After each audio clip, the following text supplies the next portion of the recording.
preparing myself, but as I was reading on this morning, I came across this saying by George Washington Carver, and I wanted to share it with you all because it is something that is very, very vital and something that I think we always need to remember. And I had to write it down because it's going to be a mantra for me. And the saying was, it said, when you do the common things in an uncommon way, you will command the attention of the world. That was by George Washington Carver. I'm going to say that again. When you can do the common things in an uncommon way, you command the attention of the world. Now begin to think back about in regards to the people who did things in an uncommon way and they grabbed the attention of the world. Now it doesn't mean that you have to grab the attention of the world, but whose attention are you looking to grab? Just on last week, I had to do a training and I was asked to deal with diversity and inclusion.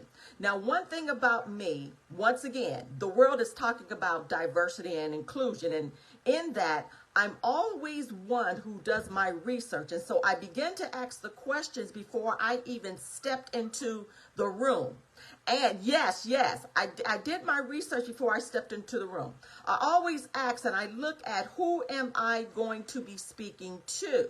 All right. What staff members, what associates, what department am I going to be speaking to?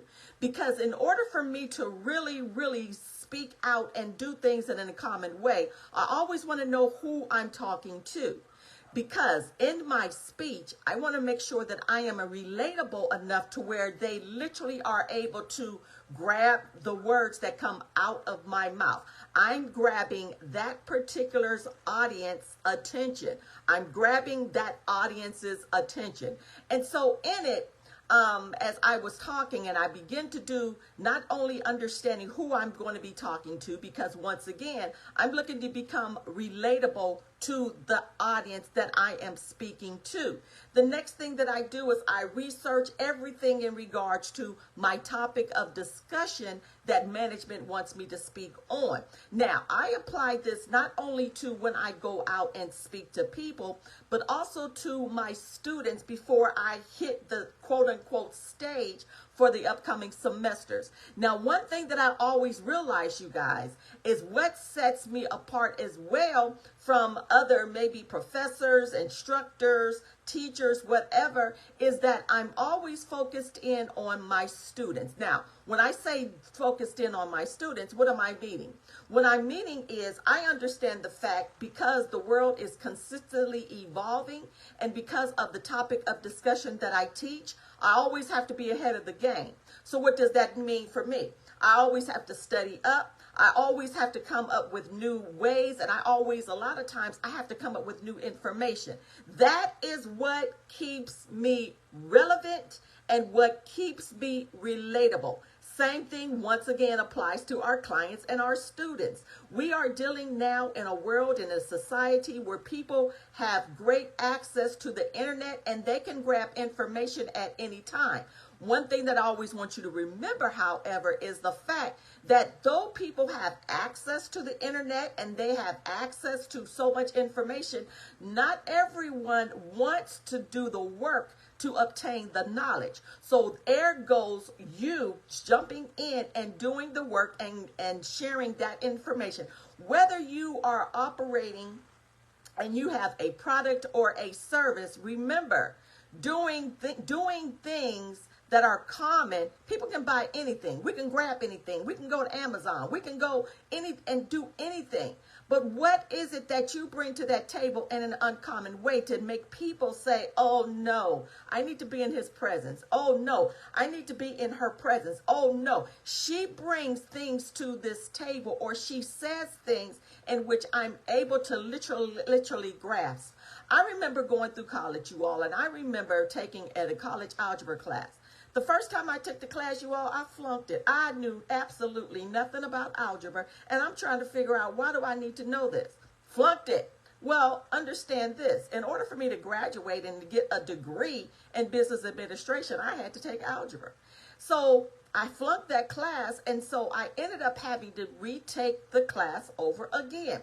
So then I came up with a new teacher who explained it just like, as they say, I was a fifth grader, and I was able to pass the class, and I was able to then understand why I needed that information, and I was able to really understand how to operate and use the equations for business. All right.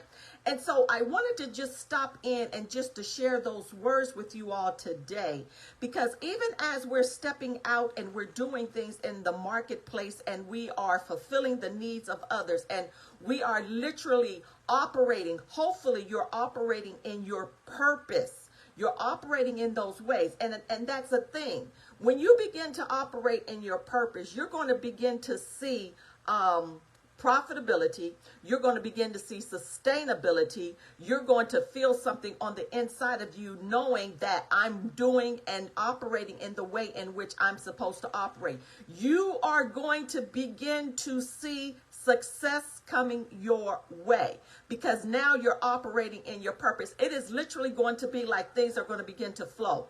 They're going to begin to flow your way. And when one door opens, guess what? And you walk through, the next door is going to open up for you as well. I am a living witness to the way in which it's rolling and how it begins to happen.